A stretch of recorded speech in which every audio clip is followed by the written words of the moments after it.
Could we see a big trade ahead of the NHL trade deadline between the Toronto Maple Leafs and the Los Angeles Kings? We'll discuss the possibility coming up next.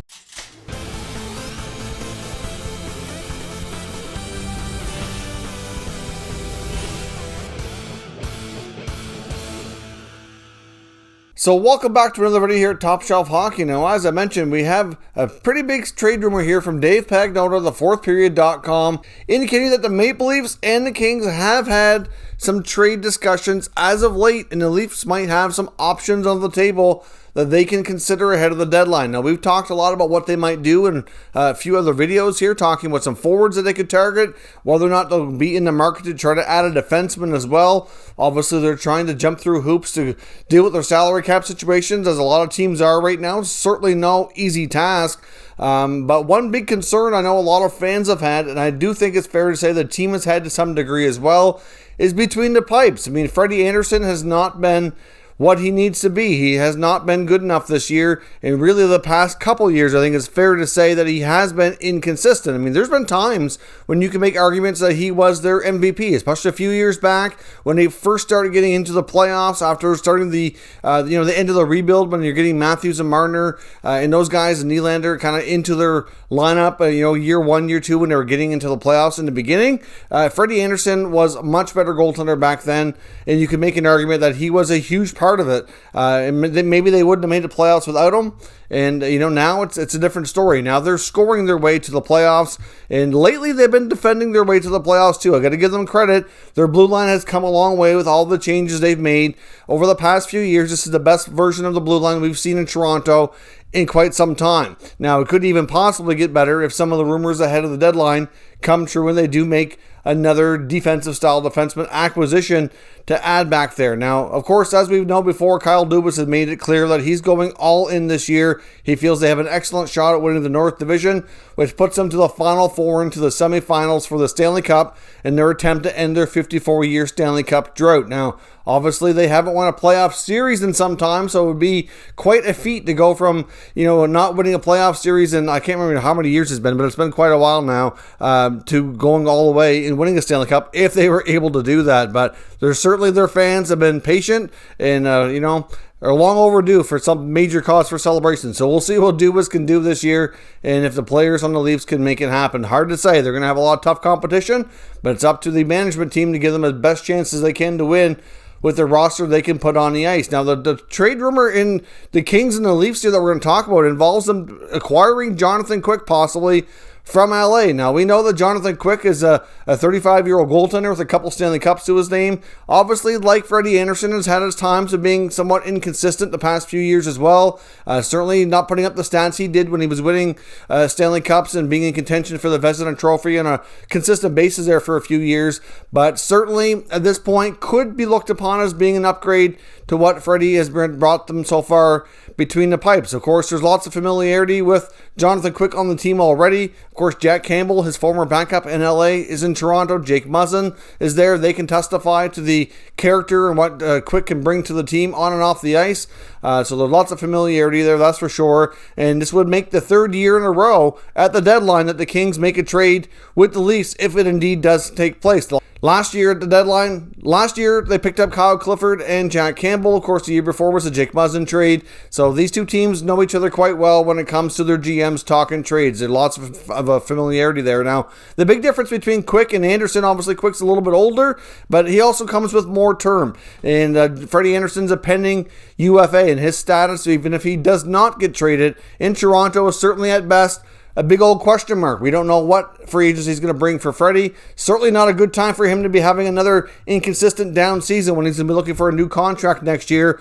And even though many felt he'd be looking for a good raise, at this point, I'm not sure that many teams, if any, will be willing to give him a raise, barely even pay him his existing salary, to be completely honest. Given the way we've seen the market here over the past year due to COVID and all the lost revenue, a lot of top players, like look at a guy like Mike Hoffman, for example, had to take a pay cut after having an excellent season last year. It's just the nature of how things are right now. So for players not having good seasons, they could be impacted even further. So, it's going to be difficult to say what the future holds for Freddie Andersen for sure, whether it be in Toronto, LA, or anywhere else for that matter. But the LA Kings, as we know, are going through a rebuild. They have their set of veterans that seem to be sticking around to help them through it, like Kopitar and Doughty, and I would say probably Dustin Brown to a degree, likely Jeff Carter as well. Jonathan Quick's name has been mentioned, but they do have a guy like Cal Peterson waiting in the wings there. And it's been rumored before that Quick is probably one of the few members of their veteran guys that are left there that they would consider trading. And of course, the one good thing as well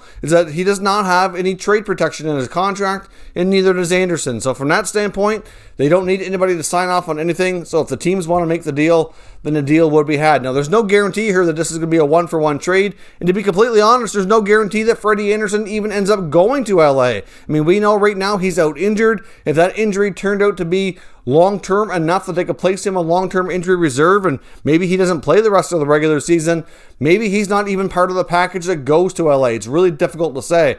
But we know the Kings have a ton of prospects. They have a ton of picks already. So it's hard to say exactly what the package they'd be looking for. I mean, you know they're building towards the future, but they have a lot of their future pieces already in place. So it's hard to say what they're going to want. Maybe they take back one of the Toronto prospect goalies in the system to add some more depth there since Quick's going out. I mean, that's a possibility. Maybe Ian Scott or Joseph Wall goes in that package of guys. Maybe we have a first-round pick, either in 21 or 22 be included. There's other things like we know Dubas is not afraid to trade prospects either. He's already made that known, including top prospects. So if they want Jonathan Quick and if they want the Kings to retain some salary on that to make the money a little bit easier to handle, then they're going to have to pay up a decent price. I mean, Quick's not going to demand the same kind of return as like a guy like Matthias Ekholm that we had talked about that they are rumored to be after as well.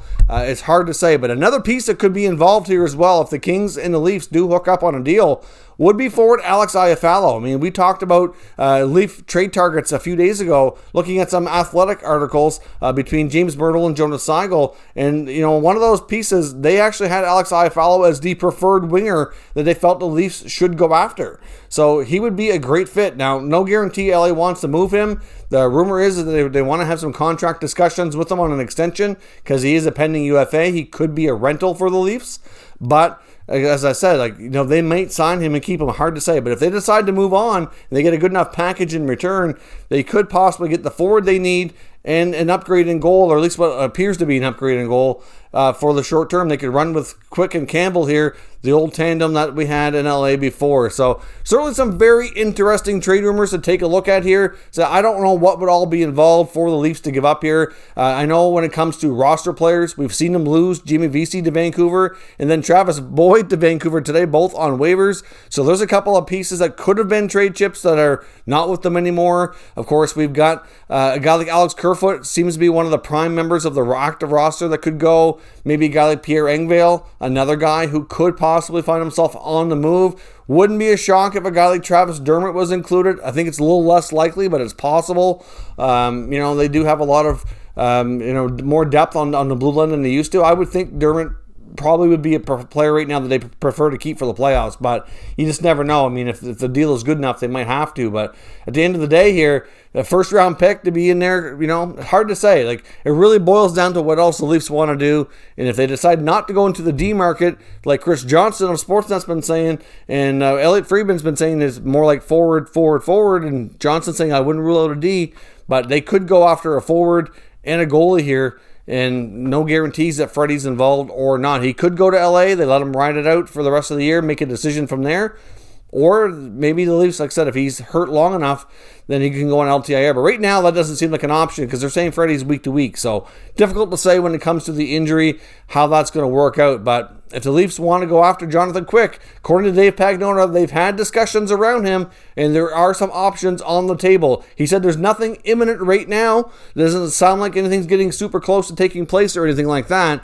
But the discussions have been had. The names are out there. Sounds like, there's some potential offers that could be considered if the Leafs decide They want to go down that road. So if you're Kyle Dubas, do you take this opportunity to make an upgrade in goal, or at least a perceived upgrade in goal, and you bring in longtime veteran Jonathan Quick with a couple of Stanley Cups to his name, and you move on from Freddie now before you do it in free agency? Maybe you try to include Alex Iafallo. Let me know what your thoughts are down below in the comments. Was this a deal that you would make? How you feel about it? Give me your mock trade scenarios down in the comments, and we can certainly discuss further. But we're going to have a very interesting deadline here, and if the Leafs are going to do something, no, I would think it's going to be sooner than later myself, just because if they got to get players through quarantine, they're not going to want to wait too long to get that started. So it should be some interesting days ahead. Thank you very much for watching, everybody, and I will catch you next time.